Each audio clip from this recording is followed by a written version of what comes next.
It's the Full Court Press with Eric Frandsen and Jason Walker. Welcome back to the to the show that we're doing right now. Following the local teams, breaking down the biggest games with in-depth analysis and team interview. Join the show by calling into 435-752-1069 or text 435-339-0321. It's the Full Court Press. Rose, ends it. Yes! Caught! Touchdown! They did it!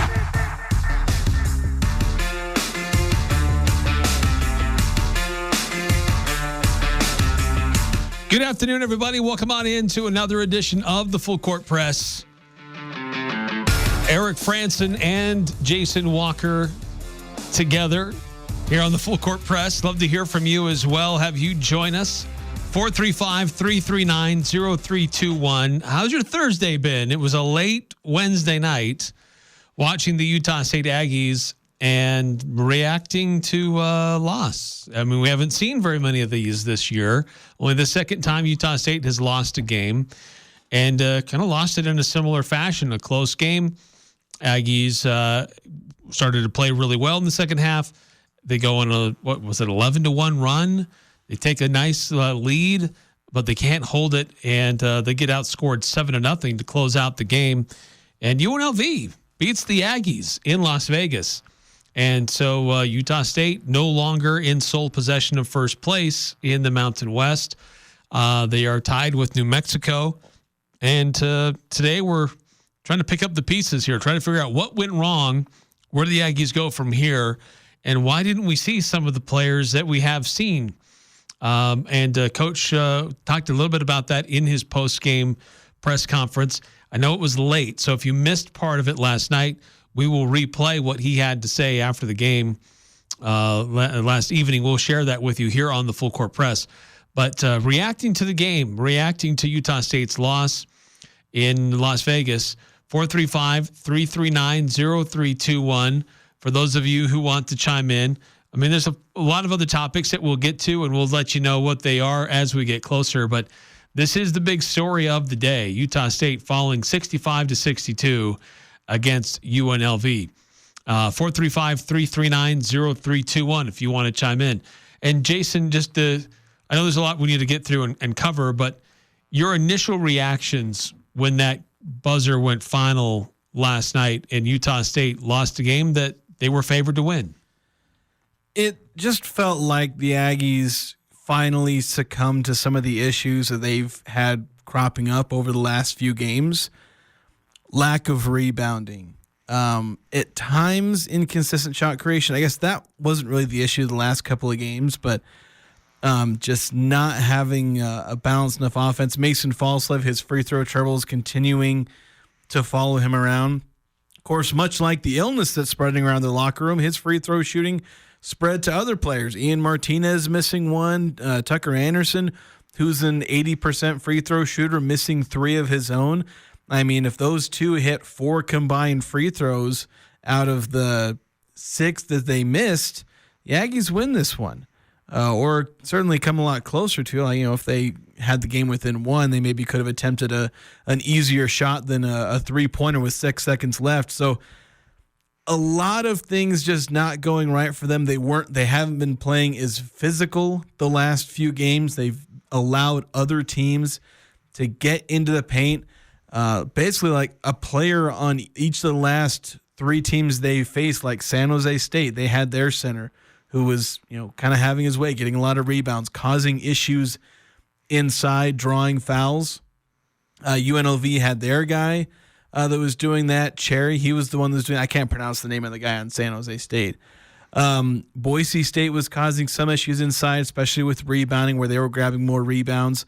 So the Aggies have gotten away with some things because, well, they're a good team. That's part of it. When you have some weaknesses, but you're a good team, you can just overcome your own weaknesses. Right. So that's part of it.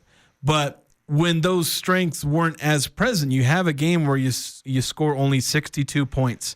You shoot 8 of 16, 50% on layups, shots at the rim. Then suddenly the offense isn't there and you're committing 12 turnovers, then you're going to end up losing unless you can pull off a miracle, which they didn't. They dang near did, because that 11-1 run, that just about won it for them. But then they just needed one more solid possession. Yeah, I think if they'd have gotten 2 more buckets, they'd have won the game. Yeah, I mean they had a silly turnover. They had some point blank shots that just missed. They rushed a possession after they started getting on a little bit of a run.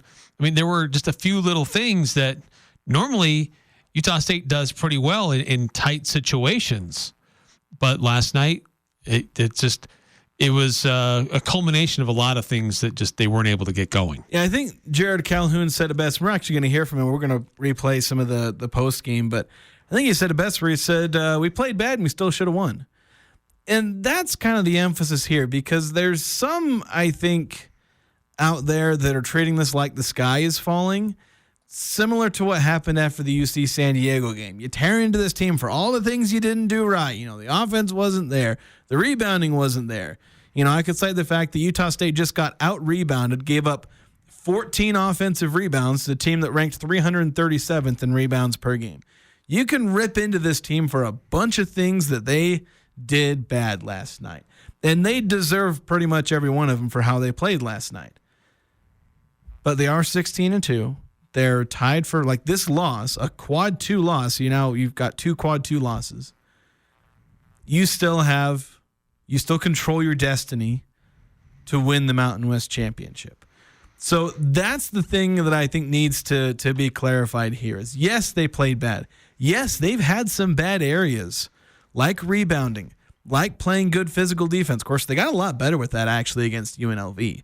I thought they improved their physical defense, especially in the second half. They had a game where they didn't shoot very well at the rim.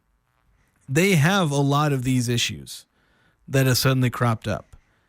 But a lot of these are sort of isolated to one game. The free throw shooting is spanning over 3 or 4 games now, so they're going to have to dig into that. The rebounding issue is spreading over a couple of games now, but this is something they faced kind of earlier in the season and addressed it when they played St. Mary's and San Diego State in Nevada. So I think what this loss ultimately does, it's not a good result. There is no way that I can dress this up and say it's a good result. But what you can do is you can look at it and say, hey, look, they're going to find a way to recover from this.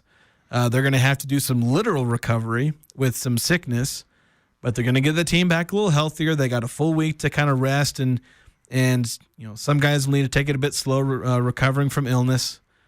They'll hit the film room. They'll hit the practice court. Emphasize rebounding. What do we got to do to rebound a little bit better? What do you got to do to make sure that you don't have these same cold spells that you had at the end of this loss and also kind of at the end of the UC San Diego game? So it becomes a learning experience. Unfortunately, that's the only positive, because you love to have a learning experience after a win. But the Aggies don't get that luxury. They lost. They blew it. Missed 9 of their last 10 shots. Could have won a game. They could have had another one where they win ugly. But this is a game where they lose. They got to go back and they got to learn from it. And I think they will. We saw how they responded after the UC San Diego loss. They won 3 straight games against teams that they barely ever beaten on the road in their history. And they beat them 3 in a row. And I think coming out of this game, they're going to come back and you're going to see a renewed emphasis on rebounding. You're going to see a renewed emphasis on, or really, I guess, continuing from the defense. Because, again, they held UNLV to 65 points. And so I think you're going to continue to see the defense improving or getting back to what it was earlier in the season. And then the offense will recover. They had a bad night offensively. And I think that's just kind of the main thing. They had a bad night offensively. They'll get back to it. This is a good offensive team. They're not going to stay down for long. So I think the Aggies will find a positive result after this stumbling block. Yeah, and they finally get a break. But this team has been they've had a lot of road games. Just the style of play, sickness. This team needs a break. They need a chance to catch their breath and get healthy. They haven't had like injuries, but they've had sickness. Well, they have had injuries. I mean, not in the last. Well, nothing. Isaac Davis was in concussion protocol. Significant that affects like their main rotation guys. I guess not since Drake, but yeah, it's been a few. Well, games. yeah, I guess that's true. Drake, Allen missed a couple games, but this is a team that's every week they're on a plane. They've been traveling back and forth since mid-December. And so for a good month, every week they've been on a plane somewhere. And so this is the first chance that they finally get to come home and take a little bit of a break, get a breather, and fine-tune some things. But this is a team that's been allowing opponents to play very close. Now, getting wins on the road to the Mountain West is tough. Just ask, who was it? New Mexico. They just lost at San Jose. So it was like it's tough to get wins on the road in the Mountain West. But Utah State has also allowed a lot of teams to be closer than they probably have business being close. So this is a good time for Utah State to kind of get back home and reset things a little bit. Yeah. Well, another thing, they've also been allowing teams to be close at home. Like, should Utah State have been that much on the ropes against Boise State as they were? I don't think so. Should Wyoming have been as close? I don't think so. Like, they've been not playing up to their full potential, and it's usually one thing or the other. Like, they've either, they had these, really tight, low-scoring games in the 60s against Nevada, against San Diego State. It's kind of St. Mary's, where I think it was, 70-something, 60-something by the end. So lower scoring. Or it's these, really high-scoring games like San Jose and Boise State, where both teams are getting into the 80s. So Utah State just needs to find a game where both the offense and the defense are finding success. That's kind of where it's been. Every game was like, well, the defense did good, but the offense did bad. That was the case here. The defense did fairly well against UNLV, despite some problems with foul trouble. You hold a team to 65 points, you can't really complain about that. If Utah State holds a team to 65 points, they should be winning every time. The offense wasn't there. Against Boise State, the offense was all there. It was crazy. The offense was about as good as it's been all year. Defense was not. Same thing with Fresno, same thing with San Jose. So they just need to find a way to put a complete game together on both sides of the court. And that's where you're going to see a game where they just come out and they beat a team by 15 points, which is something we've not seen since November.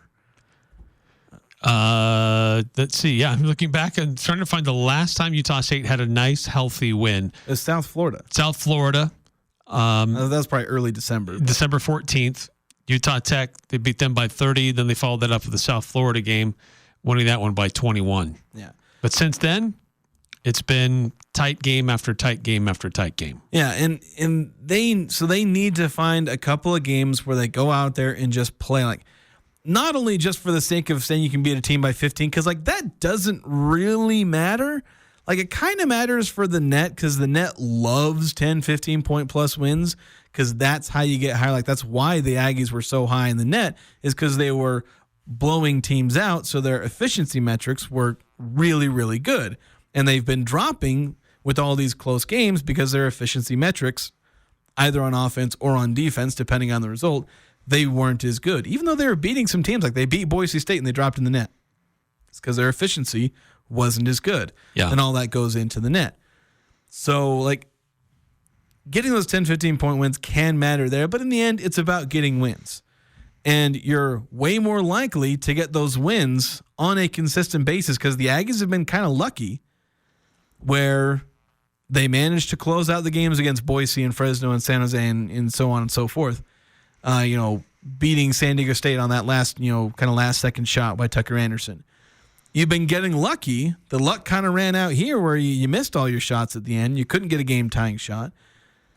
Your best chance of consistently getting those wins, your best chance at finishing Mountain West play, 16-4, 17-3, it's by putting together complete games on both sides of the court. If you keep having games where only your offense or only your defense is on, you're going to keep finding yourselves in situations where bad luck can go against you. All the luck's been in favor of the Aggies, save for 2 games against UC San Diego, now against UNLV.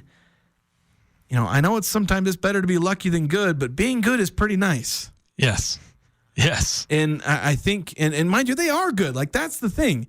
That's why we're having this conversation about, the Aggies, talking about some of the things they're not doing right now, because we know we can do them. Or we know that they can go out there. They're capable of. Yeah, they can go out there and hold good teams to 65, 60 points. We know they can go out there and score 80 points against good defenses. Like, high potential with this team that it clearly has brings high expectations. It's why everyone was so upset about the UNLV loss.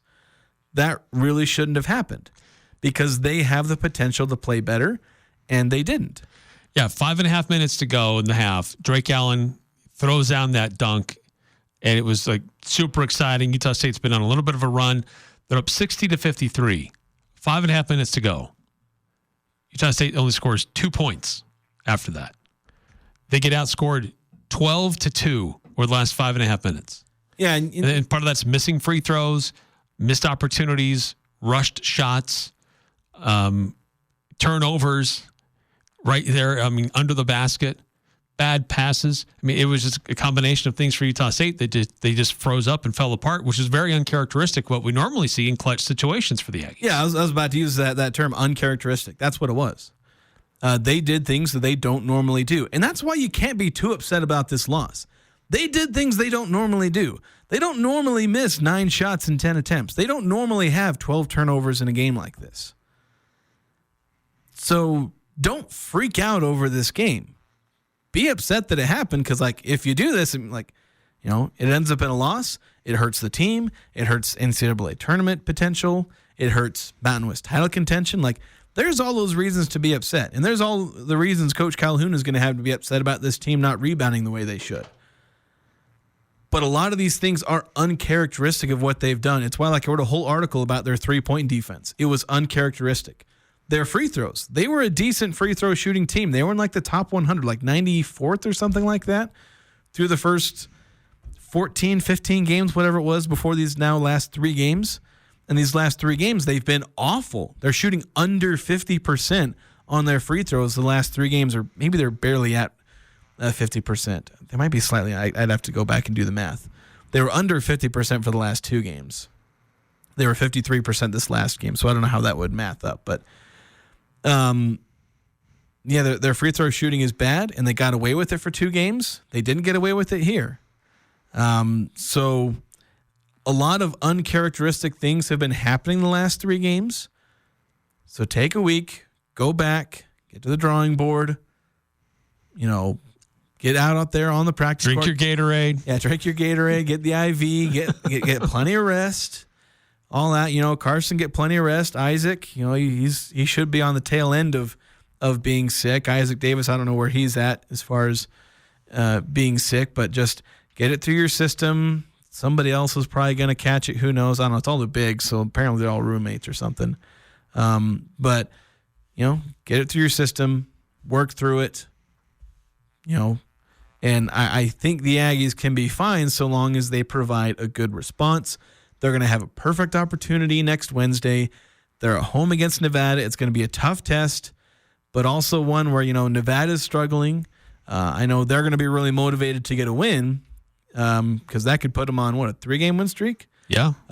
So they'll be motivated, but it's a team that the Aggies should be able to beat. It's one that I think they can still match up pretty well against, but will provide enough of a challenge. We'll know that the Aggies will have improved if they're able to go out there and put up a good game against Nevada. It won't be like blowing out a Wyoming and you're like, well, you're supposed to do that. So they have a perfect chance to kind of prove to themselves coming out of this break that they're back to being a good team, and that they can, if they can put together a good game on both offense and defense. And they'll have a whole week to prepare for that, a whole week to think about, and they'll have a whole week to be motivated by a loss. They got stung. How are they going to respond? They responded well last time. How are they going to do it again? Yeah, that's a good point. Quick hitting the text line before we hit a timeout. 8968 sent this in earlier in the day. Seeing the Aggies lose last night was hard to take. Let's remember almost every team stubs their toe here and there. Even the best UCLA teams under John Wooden in the 60s and 70s didn't go undefeated as a rule. Those teams won 10 national titles with at one point 7 in a row. So let's lighten up, get healed up. Sky isn't falling. Yeah, that's the key. Like the Aggies were projected to go, like Ken Palm had them going 16-4. Like you were going to lose games. They weren't going to go 32-1 or whatever. That's the thing. They're going to have a bad game. Every other team in the conference has had a bad game and lost because of it. The Aggies kind of had with UC San Diego. You know, the Aggies kind of laughed at New Mexico for losing to San Jose, and then the Aggies, they stumbled themselves. You have a bad game and you lose. Every team does it. It's how you respond. Yeah. And just don't do it in March.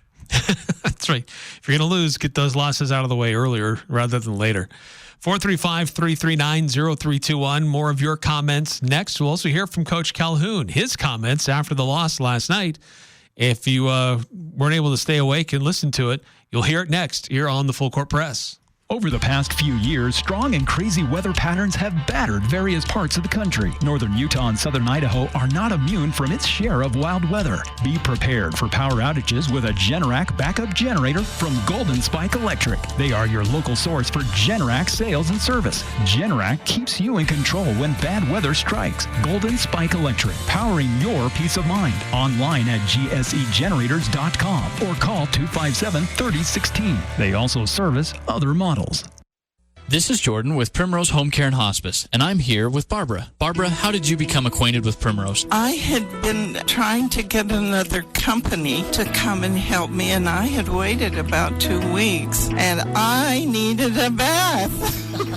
My neighbor suggested that she would make a few phone calls, and that very afternoon, Mark Stokes was sitting in my front room, and he said, "What do you need?"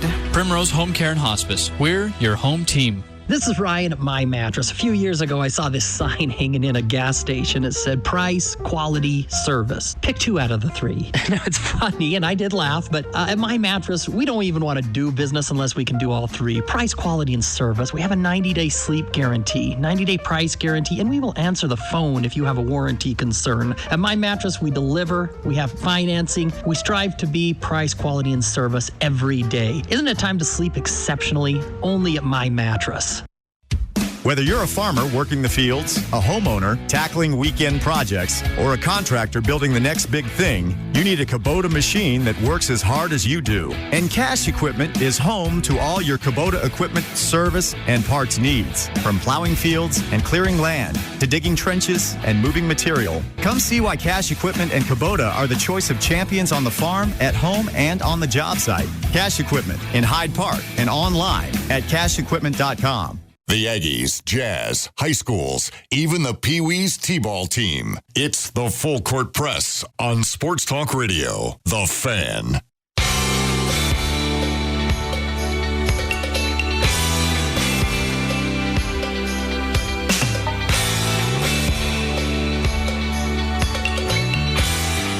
Welcome back to the Full Court Press. Eric Frandsen, Jason Walker, reacting to Utah State's 65-62 loss in Las Vegas late last night on CBS Sports Network. Aggies got out-rebounded. A couple of other issues last night. A lot of turnovers for Utah State. More turnovers for the Aggies than the Rebels. Lost the points in the paint battle pretty badly. Yeah. They won the bench points battle, though. They got, actually, they lost that slightly. I was going to say they lost that slightly. I had it mixed up. Yeah. 19 versus 18, which, whatever. That's a wash. But 53% from the free throw line. It was a rough night for the Utah State Aggies. I mean, Tucker Anderson had a great game. He plays well away from Logan, apparently. Yeah, apparently something about Logan, he can't play super well. And, of course, was it Boise? There was one of the home games I felt like he played well in. Mason Falslev, he did have 8 rebounds and 3 assists. He also had 4 turnovers, led the team in turnovers. Was 1 for 4 at the free throw line, only managed 8 points. So Carson Templin played a huge role off the bench. Of course, Aubin Gadarazzi in foul trouble. That was a big part of the game, too. We'll hear the comments from Coach Calhoun here in just a minute, but it really felt like UNLV, now they had some guys in foul trouble as well. It wasn't exclusive to Utah State, but it seemed like their game plan was to be really physical with the Aggies and just kind of frustrate Utah State in that sense. And I would say for by and large, that tactic worked, especially when they were thin with big guys. I mean, that's not something you know ahead of time, but who will and won't be available because of sickness.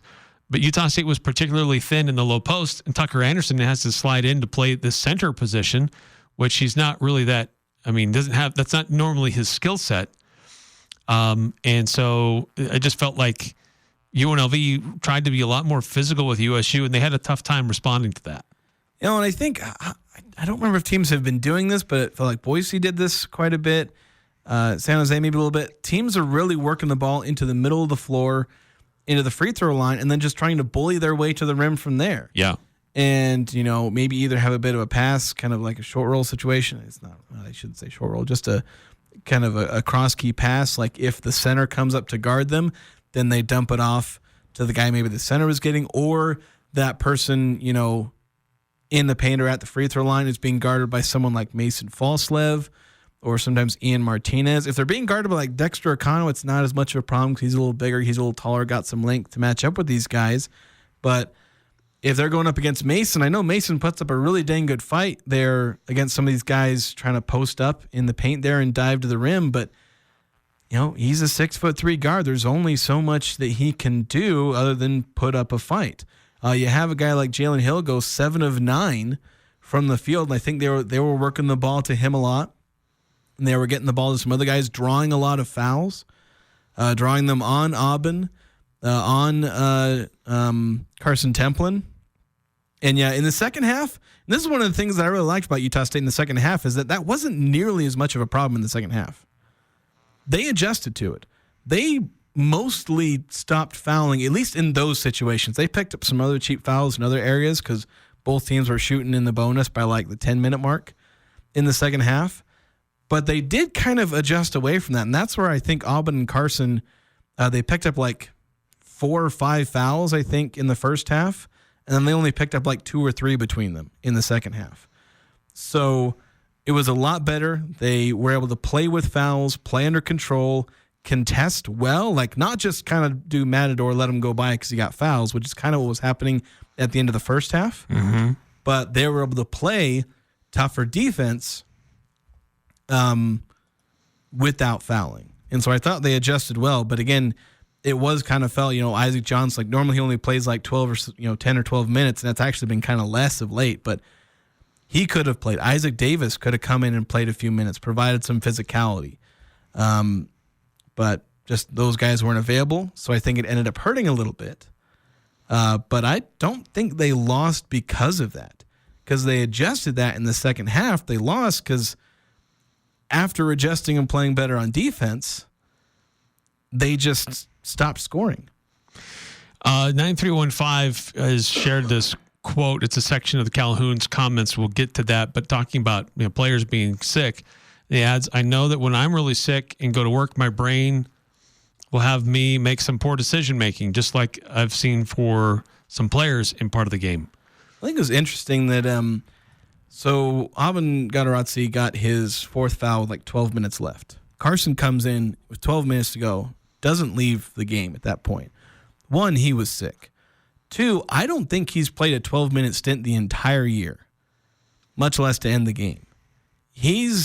I don't know, even in the best of times, he's shown the conditioning to play stints that long. Because 1, it's hard to play stints that long as a center anyway.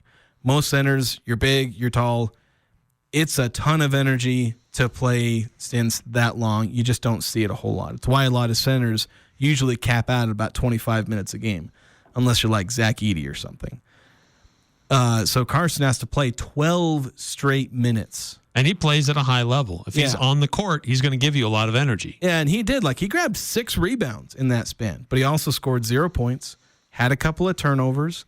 So there was, he gave you what he typically does, which is some rebounding and some energy, but I think there was some mistakes offensively and defensively too, where you're just tired and sick, and there's, as tough as you may be, if you're tired and sick, again, there's not a whole lot you can do.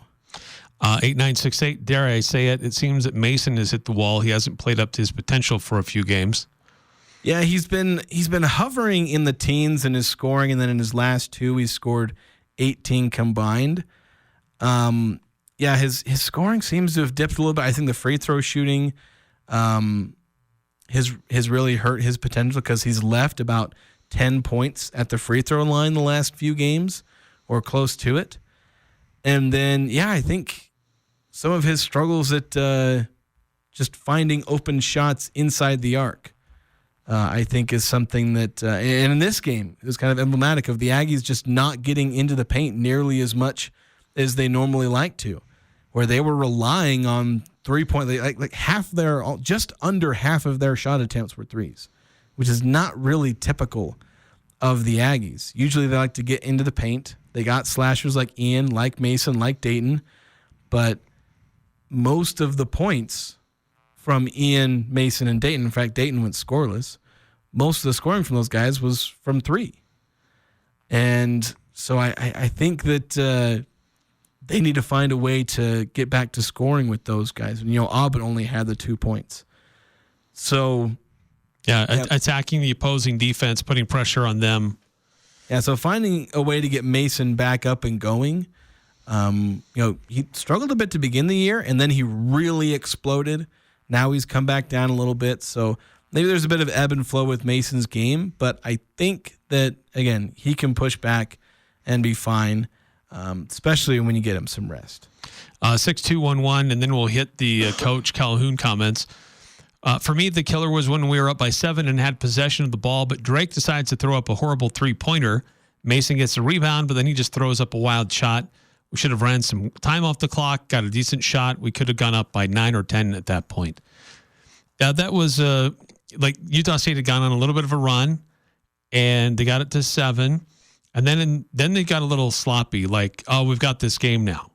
And then they started rushing shots and seemed to get a little too casual too quickly. And then it came back and they really scored 2 points after that. Yeah, and I get it. And you'll hear Coach Calhoun mention that play. That one irked him a little bit, and it wasn't a good play. Was it the killer? Depends on how you view things like momentum. Because I know Coach Calhoun kind of believes in it. So in terms of momentum, you can say that killed the momentum a little bit. It was the first missed shot in what would eventually be the 9 misses in 10. But the 9 misses in 10 is what really did them in. Yeah. Did Drake start it? Maybe unintentionally. Maybe that bad shot attempt. Turnovers and missed free throws in the final 2 minutes. That's more the killer. Yeah, they led, even after that, they led by 7 points with 5 minutes, just under 5 minutes to play. They could have overcome that, but obviously it wasn't a good play. All right, these are the comments from Coach Calhoun after the game last night. If you missed them because it was late, but here are his thoughts about the team playing sick, trying to rally and get guys healthy to play, and just kind of making it through the game and where they go from now. Tough game tonight. I just seemed like things just kind of were not going your way a lot of times through different stretches. Yeah, I just, I thought we were very, very lackluster, bad decision making with the ball. Basketball is a game that's supposed to be, react to the defense. I thought we forced a lot of things, didn't read the game. They blitzed our ball screen, which means they kind of double teamed the ball screen. Decision making was really, really bad. Rebounding was really, really bad. And you got to give UNLV credit. They were ready to play. It's been our Achilles heel the last 4 or 5 games is rebounding. They dominated us on the glass. And then, our first half production, not ready to play, hurt us. Give our guys a ton of credit for coming back. We were up 7, had them on the ropes, took a very, very quick bad 3 that barely hit the rim. And then had numerous opportunities to make layups to win it. Unfortunately for us, the ball didn't go in, and we'll take a day off and get back to the drawing board. But there's really no separation in this league. Anybody can be beat. Doesn't matter home or away. It's just college athletics right now. It's very unpredictable. Coach, this is Jason Walker with Cash Relay Daily. you just tell us how much kind of the illness and some of the availability ended up kind of hurting you guys today? Yeah, it's been disastrous for 72 hours, something I've never seen before. But got 3 guys not here. Templin didn't practice, was on an IV. Just a disaster, Jason. But the reality of it is nobody cares in a month and a half. You got to fight through it. You got to try to find a way to win. We had coaches practices, the practicing managers. Just didn't have it, the last 72 hours. So it is what it is, man. Coach, seemed like you really kind of struggled to get the ball inside tonight. Just wonder if you could talk a little bit about what you saw at UNLV or what you saw at your guys. Their big kid did a great job. I thought he beasted our guys. I thought he was longer, more athletic. Auburn, really, really struggled. Wasn't very physical. Shane Isaac Davis wasn't here on this trip, and he was sick because he would have played. We got to get a little more physical, and Auburn's got to get something done inside for us. That's the reality of the situation. That kid did a lot of good things, early in the season. We got to get back to getting him the ball on lobs. He's got to get a little more aggression. But yeah, they're very athletic, one of the best shot blocking teams in the league. Their 2 big kids are really good. Coach Patrick Mayhorn with the Ag Ship. The steals for the defense have gone down recently. Is that a fatigue thing, do you think, or is that opponents adjusting to the defense? Yeah, I don't think we're playing we haven't played that well, Patrick, quite honestly, on the defensive end. And then tonight we played really, really well. That's the game of basketball. There's a lot of runs throughout the season, right? There's a lot of highs. There's a lot of lows. There's a lot of adjustments with your offense, your defense. You're going to go through a lot of things throughout the basketball season, right? Whether it's struggling with shooting, whether it's injuries, whether it's sickness, whether it's your defense, there's a million things, right? So we got to clean up, obviously, rebounding, right? Just in general, we have to offensive rebound, defensive rebound. We've got to clean up, our concepts of our zone, right? Jump into the ball, causing more havoc. We did a really good job defensively. We took the 3 away tonight. Then our offense failed us. You score 62 points, you don't deserve to win. I mean, it's really, really bad offense when you score 62 points. Coach Alex with KSL.com. This was a close game throughout. 3-point difference. Obviously, you guys missed 7 free throws. Past few games, free throws have been a little bit of a bugaboo for you guys. What do you attribute kind of the struggles there right now? Yeah, I don't know. I've never really. We got certain guys that just can't make them. So to me, when you can't do something, you got to practice, right? So obviously we'll spend a lot more time doing pressure free throws, but you can't really simulate free throws. It's just you and the ball in the basket. You got to make them. One question again from one more question from me, Coach. That last few minutes, UNLV went on that 7-0 run and kind of like extended to 12-2 the last 5 minutes or so. What did you kind of see from your guys on that stretch on why UNLV was able to make that run? Yeah, we didn't contest on the 3. I thought the biggest 3 was number 20 making the 3 on Falslev. Just no contest, not understanding scouting report, time and score. You just can't do that. You got to contest the 3 and make them dribble. I thought we mismanaged the game offensively. I thought Drake 3, if he makes it, he's a hero. If he misses it, it play hurts you. He didn't make it, it hurt us, right? So just time and score. I give my guys a lot of freedom, so I trust they'll make the right decision. But just some of the decisions were really bad. We could have probably called a timeout.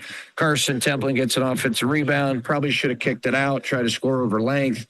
Bad decision there. You kick it out, you might get a wide open shot, probably win the game. You know what I mean? So it's like you shoulda, coulda, woulda, right? It's these are all just crazy plays in the game of basketball. So, I mean, I'm not going to sit here and second guess our players. They've been good all year. So you got to make free throws. You got to guard better. I mean, it is what it is. But we played really bad and should have won. Coach Mark Greenwood again. Like you said, a lot of shoulda, coulda, wouldas, but one kind of, bright note was performance out of Tucker tonight, 19 points, hitting some shots, especially early in the game, kind of give you a little spark. What'd you see out of him? Maybe getting some more confidence and just looks good tonight. Yeah, he was really aggressive. I thought we got him the ball, did a really good job of finding him, and he made some shots. He doesn't make them in the spectrum. It seems like he makes them on the road. Now we got to get him to do them inside the spectrum. So there's Coach Calhoun. It sounded like there was somebody else doing an interview in the same space as he was. So sorry about the background noise there. But, really detailing just how rough it's been on his team the last several days leading up to it. Guys being sick. Carson Templin, he may not have even been able to play. I mean, they were doing IVs. He didn't really do much in shoot around.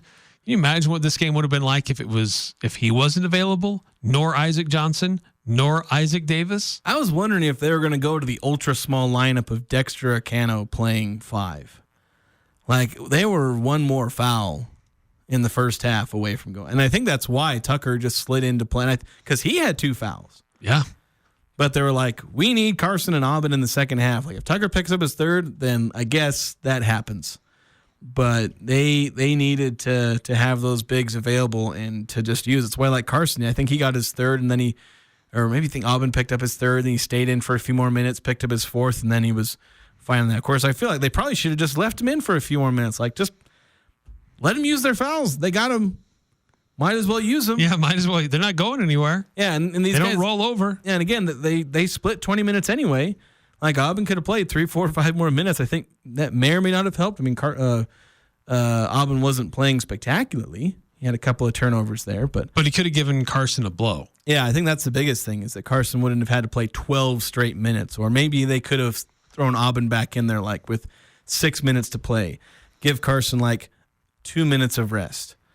Send him back out there. But who knows? Those are little things that you question, nitpick. You say, maybe they could have done this. Maybe they could have done that.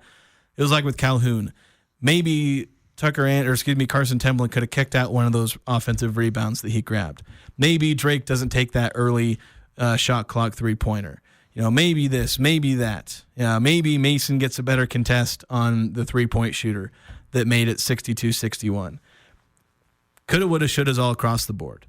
But I do think that, what Jerrod Calhoun says, like, look, there's all the, stuff that went disastrously wrong. He was kind of open about that, but he immediately followed up with, nobody gives a rip. Yeah. That's the metrics don't care. The fans don't care. I mean, they'll maybe acknowledge it a little bit more than the metrics will, but the selection committee doesn't care. All they're going to see is January 15th, Utah State 62, UNLV 65. That's all they care about. They don't care that you were missing 2 guys that could have played minutes for you tonight. They don't care that one of the guys that was playing was sick and had to play 12 straight minutes, being sick and playing on 3 fouls. They didn't care about all that. You lost the game. You got excuses up the wazoo, but you've also got an L. So, and they have to reckon with that. But as I said before, I think they'll find a way to move past it. You took an L. You're now 16-2. You're tied for first place. Control your destiny in the Mountain West Conference. Focus on those things. Right. It's not the end of the world. 435-339-0321 if you want to weigh in. Still time to talk and react to Utah State's loss at UNLV last night as Aggies return home, try to get healthy, and have some extra time. They do not play this Saturday, so it's their kind of bye week in basketball. Coming it's a good time for Utah State. We'll see how they respond. Continue to discuss that next here on the Full Court Press. Let's start the new year right with a huge winter clearance at Daryl's Appliance. This is Jay with Daryl's Appliance. Overstocked inventory, display models, scratch and dent appliances, and more are being discounted to clear out for the new year. Plus, easily qualify for 12-month financing to spread out your purchase. See store for details. Only at Daryl's, where service always comes first. Daryl's, west on Airport Road, open until 6 p.m. on weekdays, 5 on Saturday. Copiers, printers, service, and supplies are just the beginning. Les Olson IT is the premier source for your business's structured cabling, IT, software, telephones, and security systems. We partner with you to find the ideal solution to all of your office technology needs. Tell us your goals and we'll get you there. Find out more at lesolson.com. Les Olson IT. This is Kyle at Advanced Door, and we guarantee every garage door we install for a lifetime, parts and labor. That's every door, every spring, every roller, every track, every motor. The entire garage door system guaranteed for a lifetime. Parts and labor. We're Advanced Door, and we guarantee you'll be hearing this for a long time. Find out more at advanced-door.com. That's advanced-door.com. A mouth-watering Cafe Sabor burrito, smothered in cheese and fresh guacamole with endless chips and salsa, plus your favorite drink, all for just $7.95. It's Locals Day at Cafe Sabor. Every Thursday, the drinks are bottomless, the chips and salsa are endless, and the burritos are amazing, all for just $7.95. There's nothing better. It's Cafe Sabor's way of saying thanks, Cache Valley. Don't miss Locals Day every Thursday at Cafe Sabor in the historic train station, 6th West and Center in Logan. They never could play it, but they sure can talk about it. Eric Frandsen and Jason Walker on the Full Court Press.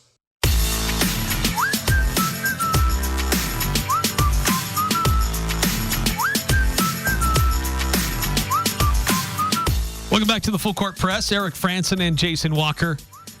It was a massively anticipated game, and it apparently did not disappoint. EA Sports, correct? They're a college football video game where they got the chants, they got what the crowd does, what your student section normally does. They updated what the stadiums look like, player ratings, and they would do updates over the course of the season to keep it pretty current. It was a massive, massive hit. And it's already had people wondering what will next year look like. Yeah, it's the cycle of how EA and these sports titles do the game. They have to release one every year because they can't just like make the one game and then like update it every year and like make a season pass for it or something like that. Of course, there's a whole discussion we can have on the economics of this and the fact that they don't innovate between games. But yeah, it was probably the most anticipated sports game ever. Like people have been anticipating it coming back since 2014 or 2013, because I think the last game was NCAA Football 14, which came out in 2013. Like people had been updating rosters for that old game so they could still play it. People owned like 15-year-old consoles just to play that game. Right. And you finally got it on our modern consoles, and so it is. I was reading an article earlier that it's the highest selling sports game of all time, beat out some of the earlier 2K, I think 2K21 or something like that, and 2K22, Madden 07, the highest selling sports games previously. But College Football 25 blew them out of the water. And the reason we bring this up is because they announced they're going to have another summer release, which last one came out in mid-July, so that's when they're going to release it. But I was just kind of thinking, like, what its impact on college football has had. Like, because you have people that are now interacting with the teams in, a different way and in a very consistent kind of volume. I don't know if that's the right word, but just, like, the amount of games they play, the times where they say, hey, I'm going to, like, play as this team. Like, they might be an Alabama fan, but, hey, I want to, there might be a bunch of, SEC fans that are using Utah State to go through the dynasty mode, or, Arkansas State, or just different things like that. It's kind of interesting the potential impact that the game has on the college football fandom if it makes it that much bigger, where people are investing much more into knowing the college football landscape. Because you can be a lot more informed when you play these games about players, about teams. Like, one of the things, like, I know a lot about the NBA circa about 2011 because I played at one of the NBA 2K games, like, a ton. And so I knew every team with every player, every roster, generally what those players were kind of good at. It made me a more informed NBA fan. Not that I the ratings can be kind of funky and there's a lot of things that are wrong with them. But I knew a lot more about the NBA at that point than I do now. Yeah. Yeah, it's been a lot of fun for fans to connect with their favorite teams and to see things just in an updated quality. I know that there's been a little bit of controversy just with players wondering about their ratings on the game. I mean, we heard Bryson Barnes after he broke free on that long touchdown run early in the season, criticizing, hey, now maybe EA Sports will update my speed ranking or speed level. And so that he wasn't the first person to have comments like that about players wondering about their own ratings within that game where they're in the game right now. Yeah. Well, that was one of the funniest things I saw is and I posted this on social media a few days ago where like there was that AFCA meeting where like they, among other things, did that thing about the transfer portal. Like, but one of the other things that was discussed was one coach said, biggest problem I have in my locker room is everyone complains about their ratings on the game. Like they come in and say, Coach, I'm a 68 in the game. Why? It's like, well, because EA Sports is dumb and they don't know how to give ratings to players. That's just how it is. Yeah. There's a lot of subjectivity in there. Yeah. They try to have it, data driven, but no, they don't. They do at not. some degree, you still have don't. to have a lot of subjectivity. If it was data driven, it would actually be sort of accurate. They have no clue what they're doing, and they're mostly just guessing. That's why you don't put any stock in it. All right, we're going to take another timeout. If you want to weigh in, we'll always love to hear from you. 435-339-0321. Love is in the air this Valentine's Day with a special evening waiting for you at the Riverwoods Conference Center. Morgan Nadeald here, inviting you to a special Valentine's buffet with music by Wildflower the Band. Come enjoy a delicious selection of prime rib, blackened salmon, tempura shrimp, ribs, and much more. And is it even Valentine's without dessert? Enjoy an endless display of chocolate decadence, delicious cheesecakes, and chocolate-covered strawberries. Nothing says I love you like dinner, dessert, and dancing. Reserve your Valentine's Day today. Visit theriverwoods.com. That's theriverwoods.com. Now here's a concept. You earmark 1/3 of your profits to go back into the community, to local charities. Dex Imaging does that. My name is Anthony Wagoner, and I'd like to share with you what I know about Dex, the company that acquired Valley Office Systems. Dex Imaging is committed to continuing quality customer service while raising the bar to become a strong community partner. Join us in creating the brightest image for tomorrow. Contact us at deximaging.com. It's cold outside, but you can keep warm inside with a quality-built, super-efficient York furnace. Count on a furnace from York because it's backed by the strongest warranties available. It's just another way we install confidence. Call Advanced Heating and Air Conditioning, your local York dealer, at 752-7272. Online at advancedheating-ac.com. York, install confidence. We're not comfortable until you are. Advanced Heating and Air. Many Aggie fans like to go to the game. Some fans love to yell at the TV, and all fans like to wear a shirt or a jacket with their favorite team's logo. Aggie fans find the best selection of USU logoed apparel at Locker 42. Find yourself an Aggie t-shirt for $10. Locker 42 features Aggie logoed hoodies, jackets, and golf shirts, and a hat wall with over 40 styles. Women's specific apparel, youth sizes for the junior Aggie, and toddler and infant Aggie items as well. Locker 42 is a store for Utah State fans by Utah State fans, and proud to be part of Aggie Nation. The Full Court Press on Sports Talk Radio, 106.9 FM, 1390 AM. The Fan. Your locally owned Preston to Providence Napa Auto Parts supplies parts to over a dozen local Napa Auto Care centers. You can trust and count on their ASE certified mechanics. Places like General Repair in Logan or HK Auto in Dayton, Trail Riders Repair in Smithfield, or CJ Automotive in Smithfield. For anything from oil changes to major repair, take it to one of these Napa Auto Care centers. So Utah State football seemed to be sending updates and corrections throughout the afternoon about Bronco Mendenhall's coaching staff. And by the evening, it looked like it was all put together. But then today they have another update, but it's more specifically the strength and conditioning. But they did add eventually, Chris Howell is an analyst on defense, the former Skyview coach. Yep. So he is there. But today they announced their strength and conditioning staff. Yeah, just new staff. There's not a whole lot I can say. Like strength and conditioning tends to be like the underrated, but incredibly important. Like I guess underlooked, but like underrated ends up being the right term.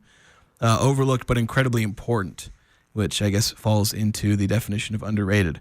But yeah, Cody Cook, the head strength and conditioning coach. And then, their staff there. I have to click on this to get all their names. I don't know if I'm going to pronounce these right. Stein Emmerich. I'm not sure. She's the assistant strength and conditioning coach. And they got Richard Burney, Kevin Griffin, two of the other assistant strength and conditioning coaches. Yeah. So it's a staff. And look, that strength and conditioning staff, I mean, they end up being with the student athletes as much, if not more, than the head coach and positional coaches and things like that. So very important to get the right strength and conditioning staff in place. Yeah, and it's a lot of this strength and conditioning stuff, a lot of that can be preventative in terms of injuries, which the Aggies have had problems with. So it's, preventative injury stuff, but also, building up these athletes so they can be the best athletes they can be. Yes, very true. All right, coming up next hour here on the Full Court Press, new rumors about what's going on with the Pac-12, the latest in these conference realignment and expansion show. I'm Dan Patrick, and this is Above the Noise. This year's quarterback draft class is shaping up as a two-man race at the top. Miami's Cam Ward currently leads the pack as the projected number one pick, with Colorado's Shedeur Sanders hot on his heels. Both quarterbacks seem like virtual locks to hear their names called in the first round, but the real intrigue lies in figuring out who might be that third quarterback on the board. The NFL draft has a long history of elevating QBs due to the nature of that position, and this year is no exception. And while this class may lack depth in elite talent, there are multiple big names with the potential to make a surge into the first round. Quinn Ewers revitalized Texas football. Alabama's Jalen Milroe, a physical marvel with game-changing athleticism. Ole Miss's Jackson Dart, whose near 70% completion rate last season underscores his accuracy and efficiency. So don't be surprised if one of these prospects forces his way into the first round. I'm Dan Patrick, and this is Above the Noise.